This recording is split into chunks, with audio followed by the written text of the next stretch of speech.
যে যদি সুযোগ থাকে আমি যদি দেশে যেয়ে খেলতে পারি, মিরপুর টেস্ট হবে আমার জন্য লাস্ট, স্পেশালি টেস্ট ক্রিকেটে। আমি যেটা বললাম যে লাস্ট টেস্ট ম্যাচে আমি অনেক ভালো ফিল করেছি ব্যাটিংয়ে।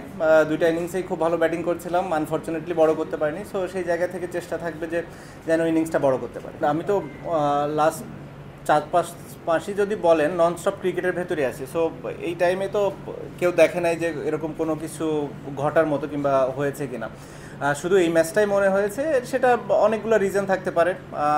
একটা রিজন থাকতে পারে যে আমি এখানে লেট আসার কারণে স্বাভাবিকভাবে ওরকমভাবে ট্রেনিং করার সুযোগ পাইনি। দ্বিতীয় হতে পারে যেহেতু কাউন্টিতে আমি ওখানে অনেক ওভার বোলিং করেছি, এতদিন পরে এত বেশি ওভার বোলিং করার পরে মেবি বডি একটু টায়ার্ড ছিল, মেবি ফিঙ্গার একটু টায়ার্ড ছিল, স্ট্রেংথ একটু কমে গেছিলো। সো অনেক কিছুই হতে পারে, মেবি রিদমটা যেভাবে দরকার ছিল ওভাবে ছিল না। এই রিজনগুলোই নর্মালি আমি ফিল করি যে ছিল। মেবি আমার হয়তো অত ভালো মানে কি মানে ভালো বোলিং না করার পেছনে। যে কোনো ক্রিকেটার যদি তার আশানুরূপ পারফরমেন্স না করে এরকম কথাগুলো উঠতেই পারে, এবং এটা খুবই স্বাভাবিক বলে আমি মনে করি। এটা অস্বাভাবিক কিছু না।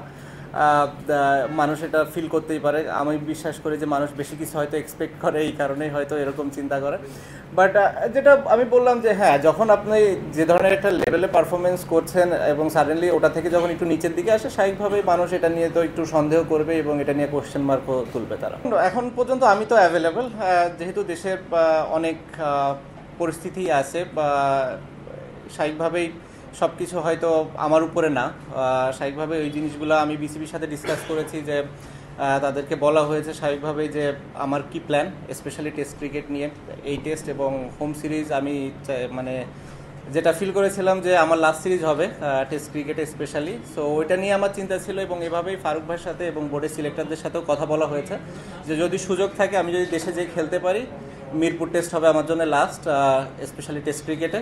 এবং সেই কথাটা বোর্ডের সবার সাথে বলা হয়েছে, এবং তারা এই বিষয়টা জানে, এবং তারা চেষ্টা করছে যে কিভাবে এটাকে সুন্দরভাবে অ্যারেঞ্জ করা যায়, এবং যাতে করে আমি যে খেলতেও পারি এবং নিরাপদ ফিল করি। অ্যাট দি সেম টাইম যখন দেশের বাইরে আসার দরকার হবে এবং দেশের বাইরে বের হতেও যেন আমার কোনো সমস্যা না হয়, এই জিনিসটা বোর্ড খেয়াল করছে। এবং যারা এই বিষয়গুলোর সাথে রিলেটেড মানুষ আছে তারাও এই বিষয়টা দেখবে এবং দেখছে বলে আমি মনে করি, এবং তারা হয়তো আমাকে একটা ডিসিশন দিবে, যেটার ভিত্তিতে আমি হয়তো দেশে যে খুব ভালোভাবে খেলে অ্যাটলিস্ট টেস্ট ফরম্যাটটা ছাড়তে পারবো না। আমার কাছে মনে হয় নতুন নতুন কিছু প্লেয়ারদের সুযোগ দেওয়া উচিত, এবং তাদেরকে দেখার এটাই সব থেকে বড় সময় কিংবা সুযোগ। এটা আছে, এরপরে হয়তো ওয়েস্ট ইন্ডিজ আছে, তারপরে আরও কিছু ইয়ে থাকবে।